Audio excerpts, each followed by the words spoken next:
In the 80s, AMG accidentally made the perfect car, even though back then, they weren't even a car maker. The 190e was a failed experiment from Mercedes, but when AMG took a chance at fixing Mercedes' mistakes, the two companies stumbled into creating one of the greatest cars ever, the 190e Evolution. And with that car, not only won championships, but also cemented AMG and Mercedes racing legacies. But how did a two-man race car operation like AMG become part of the one car brand on the planet that is completely synonymous with the word luxury? Mercedes-Benz, the S-Class, the G-Wagen, Maybach. Mercedes-Benz is the first car anyone thinks of when they hear the word luxury. But guess what? Long before Merc was making your mom's GLE, they were racing cars. As you probably know, Carl Benz invented the first automobile with an internal combustion engine, and right after they built the second one, somebody thought, "Was ist schneller?" And thus, the horseless carriage race became a thing. It wasn't your traditional circuit race, it was a sprint from A to B, usually tens of miles long. And as early as 1894, Carl Benz was racing from Paris to Rouen in his Benz Velo. It was amazing. It was the foundation of modern automobile racing. And fast forward to the mid-1920s, and Carl Benz found himself in a position to merge with another car company, DMG. DMG was an engineering company founded by Gottlieb Daimler and Wilhelm Maybach. Their new company was called Daimler-Benz, and the joint brand under which their cars would be produced would be called Mercedes-Benz.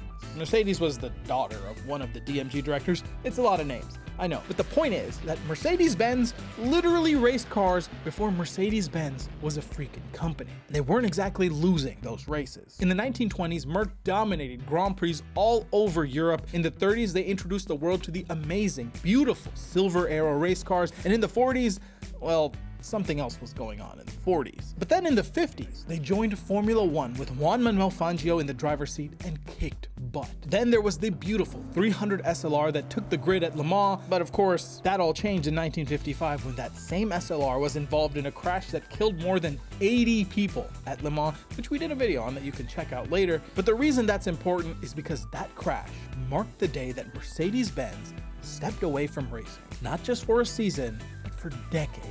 And honestly, them leaving motorsports probably meant that we missed out on some amazing race cars that would have developed during that time. But of course, leaving racing has nothing to do with making road cars. And in the 60s and 70s, well, that's when Mercedes thrived. Many diehard Mercedes enthusiasts will say that that era of Merc was where they built their legacy, finding their focus on comfort and luxury alongside quality. The 300 SL, the 220 and 300 SE, the 300 SEL, the 450 SEL, the 600 Grosser, and of course, the G-Wagen. But this is a story about none of those cars.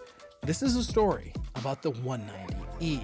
And that means that we need to talk about another company, one that's probably the reason that all of you even care about Mercedes, AMG. AMG was founded in 1967 as an engine building company by two former engineers at Mercedes, engineers that left when Mercedes left motorsports. The acronyms A and M were for their last names, Aufrecht and Melcher, and the G was for Grossesbeck, the city that they were from. And AMG only wanted one thing, and it's disgusting: race cars. So they took the 300 SEL and built it better, a proper race car, and within 4 years, that 300 SEL won first in class at the 1971 24 Hours of Spa. And that win was the one that put them on the map, enough that even Mercedes-Benz was paying attention. And everything just kind of snowballed from there. By the late 1970s, AMG was building and customizing all sorts of Mercs. Proper old school analog builds, a far cry from the hyper-connected, tech-focused vehicles of today. Vehicles that, by the way, are collecting your personal information and selling it to anybody that'll toss a couple bucks their way. Seriously, nearly every single major car maker today collects your driving information, your information from connected services, and just because they're big companies doesn't mean they're secure. Like Ticketmaster, who recently had a data breach that leaked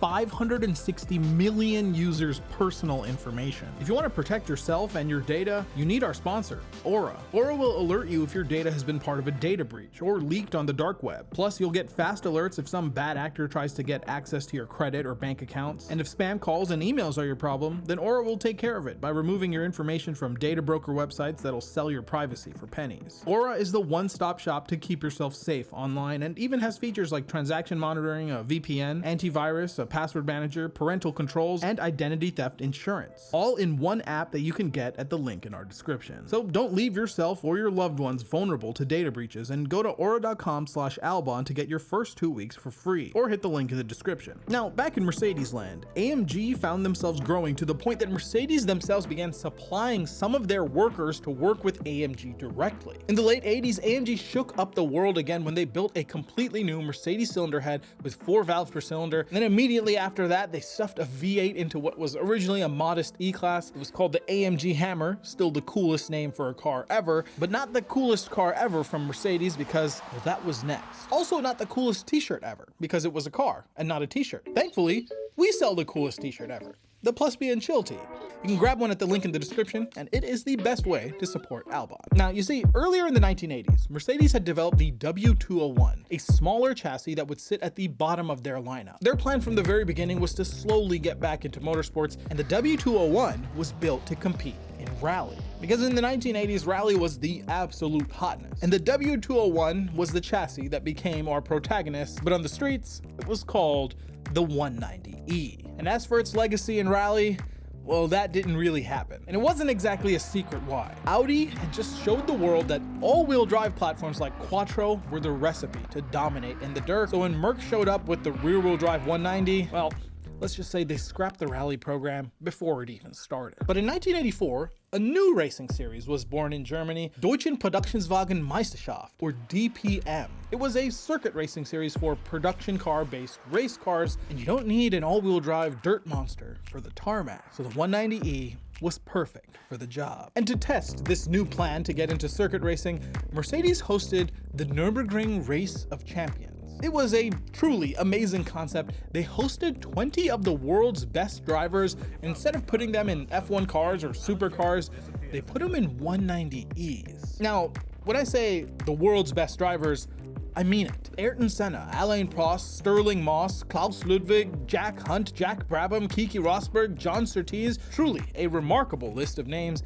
And can you guess who won? Yeah, I wonder if he was wearing loafers too. Now, by the time that the 190E was actually ready for competition, the DPM was transitioning into the more widely known Deutsche Tourenwagenmeisterschaft, or DTM. 1986 would be the first official race season under the new DTM name, and by now, many teams had decided that their best shot at winning was the 190E. From factory, the car had a 2.3-liter 16-valve engine that made 183 horsepower out of a 4-cylinder that was developed by Cosworth. Okay, well, that's actually a lie. It didn't have that at first. There were about 1 million variants throughout the 190E history, but those don't matter because the 16-valve Cosworth versions were the ones that kicked ass. And to racing teams, all of that just meant one thing: winning potential. In its first year, the 190E took second overall in the DTM season under Helmut Marko's team. Mercedes was finally looking promising in motorsports. But just like rally, their luck didn't last long, because the very next year,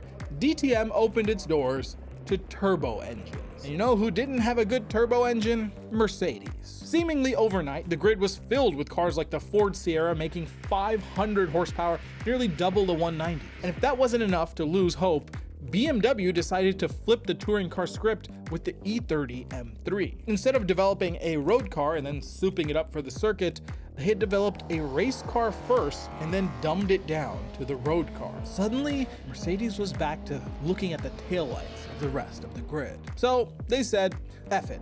This will be a learning year, a year of researching and preparing for a new car. Instead of backing privately owned teams like Helmut Marko's, they were going to make their own factory team to enter DTM. But if they wanted to win, they were going to need more racing expertise than they had, so who better to ask than the team that had been racing Mercs since day one, AMG. So now, the stage is set. Mercedes was officially a factory racing team in DTM, and along with AMG, they were going to win it all. Right?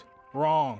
AMG had an issue. The 190E's 2.3 16-valve from Cosworth wasn't enough. No matter what the teams threw at the car, it just couldn't compete with the turbo Fords of the time, so Mercedes came up with an answer, boring out the 2.3 liter to 2.5 liters. Yeah, No, adding 200 cc's to an already anemic engine wasn't nearly enough to keep up with turbo Fords and M3s, so in 1989, Mercedes went back to the drawing board and decided to design this car like it was totally new. What they came up with was the 190e 2.5 16-valve Evolution, and it was as much of an upgrade that they could get away with while still being homologated as road cars. So firstly, let's talk about that road car. It had a whole new engine, the M102-991 4-cylinder. The cylinder bores were bigger, yet the stroke was shortened, and as a result the displacement was actually a little bit less than the base model's 2.5, but thanks to the new engine it could rev higher and made 201 horsepower versus the old 183. It had stiffer springs and shocks, electronically adjustable ride height, bigger brakes from the 500 SL, wider wheels and tires, and then to top it all off,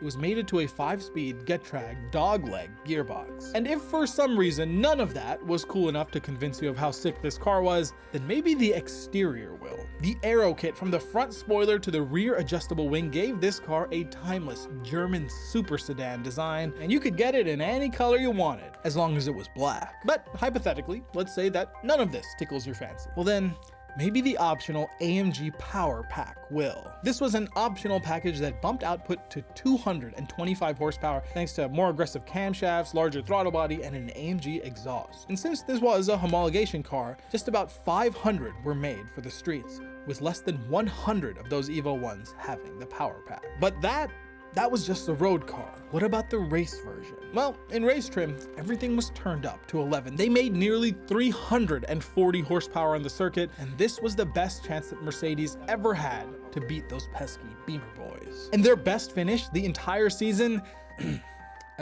4th place. And can you guess who was in first? Yeah, BMW wasn't exactly sitting back after dominating with their first iteration of the M3. They built the M3 Evo, and well, won the 1989 season pretty convincingly. The 190e Evo just wasn't enough. But this story, it's not about failure. This is a story about Mercedes' golden era, and so we gotta talk about their next project. Immediately after BMW clowned them on the circuit, Mercedes began production on the 190e Evo 2. No longer was the body just a puny bumper and spoiler combo. Now there was a completely new fiberglass body kit with wider hips and huge wings, a body that was now 113 millimeters longer than the Evo 1, aero covers to redirect air to the massive wing, and aluminum panels underneath to stabilize airflow. The suspension was largely unchanged, but the engine is once again where things were really different. The AMG Power Pack from the first Evo was now standard on all Evo 2s, but now the compression was bumped from 9.7 to 10.5, and the red line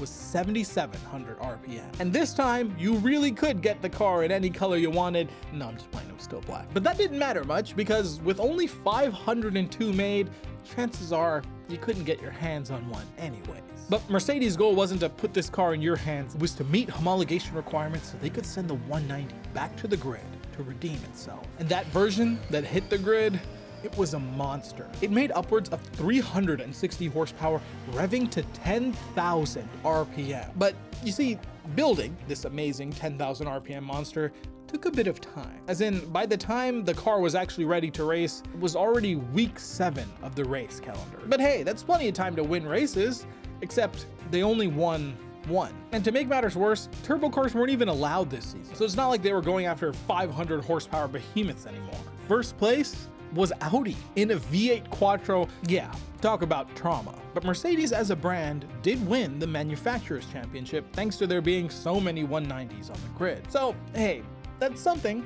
But that year, 1990, was a turning point for AMG, not in racing, but off the circuit. You see, AMG's contract with Mercedes-Benz had just ended, but those two companies were on the brink of greatness with the 190 Evo 2, and Merc just couldn't let AMG walk away. So they doubled down on the contract, and Mercedes offered AMG a full partnership, meaning from now on, AMG products and cars could be sold at Mercedes-Benz dealerships and at any partner of Mercedes-Benz. This was huge for AMG. They were no longer just some rogue engineers working out of a garage, but a partnership of this magnitude also meant that now was the time to put up or shut up. They had to win DTM. Except they didn't win DTM. In 1991 at least, because an Audi took first place again, and with record-breaking viewership of DTM, this would have been hugely embarrassing if Team Mercedes wasn't right behind in second place. For the first time ever, they could finally taste victory But now it was time to give the DTM program the final push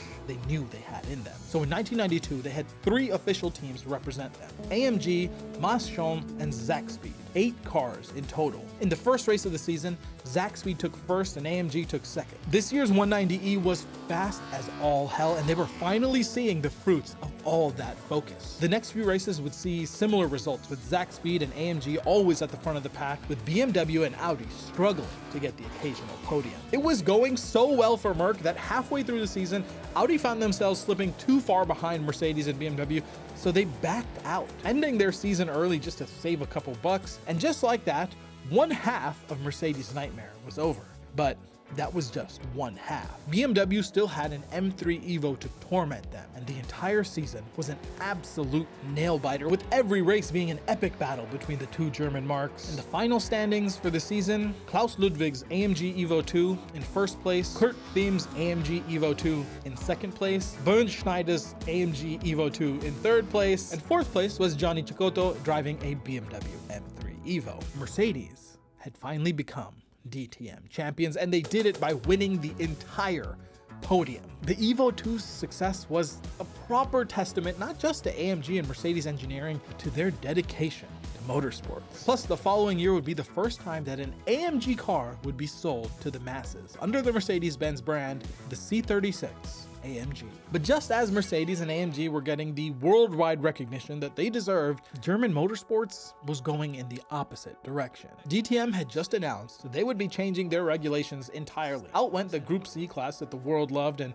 in was Group 1 touring cars, and so BMW announced their displeasure with the rules and left DTM. Audi and Opel followed suit, and in the blink of an eye, DTM was no longer the proving grounds for German engineering. The only factory teams left were Mercedes-Benz and Alfa Romeo, and Mercedes didn't even win. The sport continued to decline from there. It got to a point where only Mercedes had committed to show up on race day. Well, you can't have a race if there's only one car. By 1996, DTM would be dead entirely. And even though it did return in 2000, to be honest, it was never really the same again. And along with DTM, it seemed that Mercedes' motorsports aspirations faded away as well. They were focused on business now. In 1998, the merger of equals took place, where Chrysler and Mercedes merged to become Daimler Chrysler, and the cars became much more boring. Quality was sacrificed for half-baked luxury, and sportiness was a bit of a mixed bag. And then Daimler Chrysler joined an alliance with Mitsubishi, and then Daimler sold Chrysler because they sucked, and Mercedes' identity became fuzzier and fuzzier every passing year. Add to that the fact that sports cars in general were dying off everywhere in the mid-2000s because of the economy, and it truly seemed like Mercedes' motorsports heritage was a thing of the past. Now, there were exceptions, of course. AMG produced a few notable certified hood classics with the C55 and E55 AMG, the CLK Black Series, the SLS and SLR, and of course, the ubiquitous C63 AMG. And of course, while DTM isn't quite what it used to be, there is one motorsports team that Mercedes is very proud of now. In 2010, Daimler bought a stake in Braun GP and created the Mercedes GP Petronas